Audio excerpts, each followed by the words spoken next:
रामचंद्र भगवान की, सियावर रामचंद्र भगवान की, पवन सुत हनुमान की, पवन सुत हनुमान की, बाबा भंवरनाथ की, बाबा भंवरनाथ की।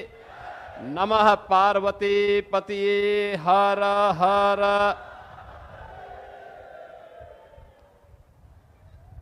जनपद आजमगढ़ में आजमगढ़ नगर और मुबारकपुर विधानसभा की परियोजनाओं की लगभग 1000 करोड़ रुपए की परियोजनाओं के लोकार्पण और शिलान्यास कार्यक्रम में समारोह में उपस्थित उत्तर प्रदेश सरकार में मंत्रिमंडल के मेरे वरिष्ठ सहयोगी, पंचायती राज और अल्पसंख्यक कल्याण विभाग के मंत्री सुहेलदेव राजभर पार्टी के अध्यक्ष श्री ओम प्रकाश राजभर जी, प्रदेश सरकार में कारागार मंत्री और इसी माटी के सपूत श्री दारा सिंह चौहान जी, जनपद के प्रभारी मंत्री श्री अनिल राजभर जी, पूर्व सांसद श्री दिनेश लाल यादव निरुवा जी, भारतीय जनता पार्टी के क्षेत्रीय अध्यक्ष श्री सहजानंद राय जी, विधान परिषद सदस्य श्री विजय बहादुर पाठक जी, राम सूरत राजभर जी, विक्रांत सिंह रिसो जी,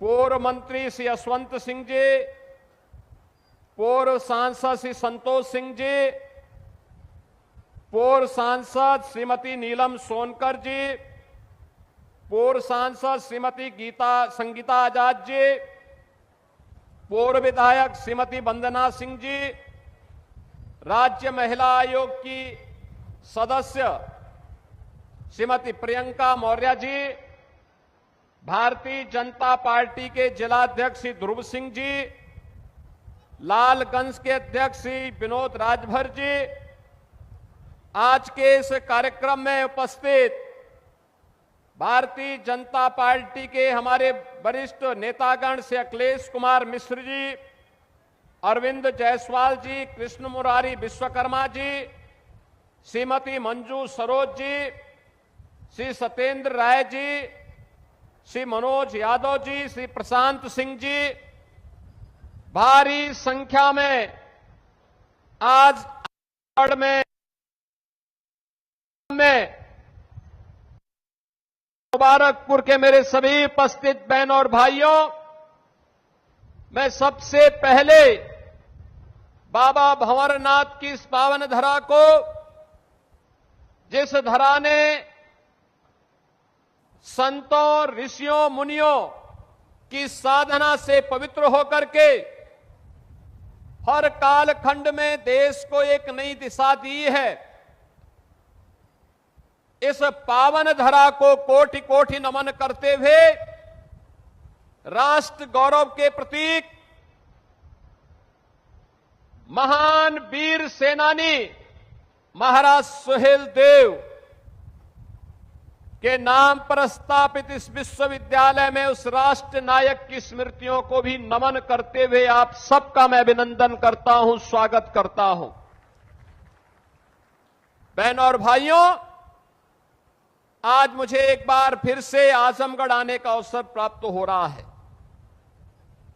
मैं सोचता हूं कि आजमगढ़, जिसका अपना गौरवशाली इतिहास रहा हो, ऋषि मुनियों की साधना से पवित्र हुआ हो, साहित्यिक साधना का केंद्र बिंदु रहा हो, देश की आजादी के आंदोलन में बढ़ चढ़ करके भाग लेकर के देश को स्वतंत्र कराने का एक जज्बा जिस जनपद के अंदर रहा हो, वह जनपद जहां पे हस्तशिल्प है, जहां कारीगर है, अन्नदाता किसान है, ऊर्जावान युवा है, वह जनपद पहचान के लिए क्यों मोहताज हुआ है? उस जनपद के सामने पहचान का संकट क्यों खड़ा हुआ? और बहनों और भाइयों, वही प्रश्न लेकर के मैं बार बार आता हूं आजमगढ़, क्योंकि ये पीड़ा केवल आजमगढ़ की पीड़ा नहीं, हम सब की भी पीड़ा है। जिन्होंने हमें बांटा था, जिन्होंने हम सबको विभाजित किया था, लेकिन बार बार वे लोग आपका समर्थन भी पाते थे, लेकिन वे आपके हितैषी नहीं थे। याद करिए 2017 के पहले का आजमगढ़ अपनी पहचान के लिए मोहताज था। तब यहां न विश्वविद्यालय था, न पूर्वांचल एक्सप्रेस वे था, न एयरपोर्ट ठीक ढंग से काम कर पा रहा था, न हरिहरपुर में संगीत महाविद्यालय था।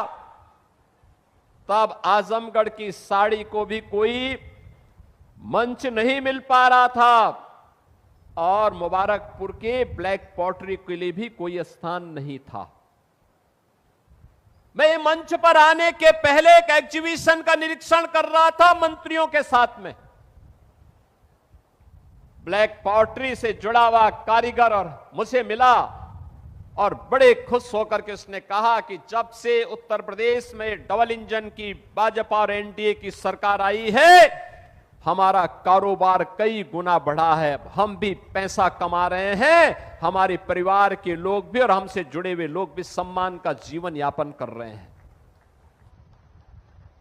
साड़ी वाला मुझे मिला, उसने भी मुझे यही बात कही। अन्नदाता किसान मिले तो वे भी मुझे यही बात कहे, और जो भी मुझे यहां से जुड़े हुए लोग मिले, उन्होंने अपनी एक नई कहानी यहां पर हमें सुनाई।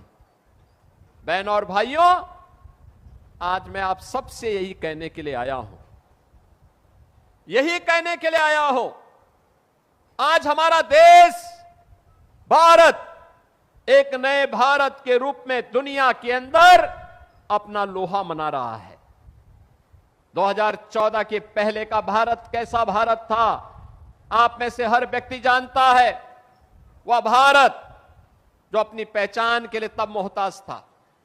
भ्रष्टाचार के नाम पर भारत की पहचान होती थी तो दुनिया के अंदर सम्मान नहीं था। देश की सुरक्षा में लोग सेंध लगाते थे, सरकार मौन रहती थी तो स्वाभाविक रूप से दुश्मन आंख दिखाता था। नक्सलवाद था, गरीब की कोई सुनवाई नहीं थी, उसके लिए कोई योजना नहीं थी। लेकिन आज मैं कह सकता हूं, नए भारत में प्रधानमंत्री मोदी जी के नेतृत्व में आज एक नए भारत का दर्शन हमारी पीढ़ी देख रही है। हम सब गौरवशाली हैं, एक नए भारत का दर्शन हम कर रहे हैं, जो काम कभी नहीं हो पाया। याद करिए, एक समय महाराज सुहेलदेव जैसा भारत का एक अमर सेनानी था, राष्ट्र नायक था। उन्होंने विदेशी आक्रांताओं को नाके चने चबाने के लिए मजबूर कर दिया था और उन्हें नेस्तनाबूद करने का काम किया। परिणाम था, विदेशी आक्रांता भारत की धरती पर नहीं आ पाता था, डर के मारे नहीं आता था। लेकिन जब हम आपस में बंटने लग गए, जाति के नाम पर, क्षेत्र के नाम पर, भाषा के नाम पर, परिवारवाद के नाम पर, परिणाम हम सबके सामने आया। और परिणाम इस रूप में आया कि महाराज सुहेलदेव के बाद मोहम्मद घोरी का हमला हुआ। महाराजा पृथ्वीराज चौहान ने एक बार नहीं 17 बार उस कायर आक्रांता को परास्त किया। वो हर बार माफी मांगता था, लेकिन एक बार चूक हुई, धोखे से पृथ्वीराज चौहान को उसने बंधक बना दिया, कैद कर दिया, अपने साथ लेकर के गया। और फिर उसने जो व्यवहार महाराज पृथ्वीराज चौहान के साथ किया, ये इतिहास हम सबके सामने है। हम वही गलती बार बार करते रहे जिस गलती का प्रमार्जन 1000 वर्ष पहले महाराज सुहेलदेव ने किया था। उसके बाद की पीढ़ी उनसे प्रेरणा नहीं ले पाई। क्या होता था?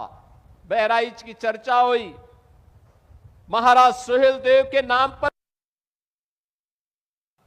आयोजन वहां पर आक्रांता सालार मसूद के नाम पर होता था, गाजी मियां के नाम पर होता था। हम लोगों ने कहा कि गाजी के नाम पर नहीं, महाराज सुहेलदेव के नाम पर आयोजन होने चाहिए। किसी विदेशी आक्रांता को सम्मान नहीं मिलना चाहिए।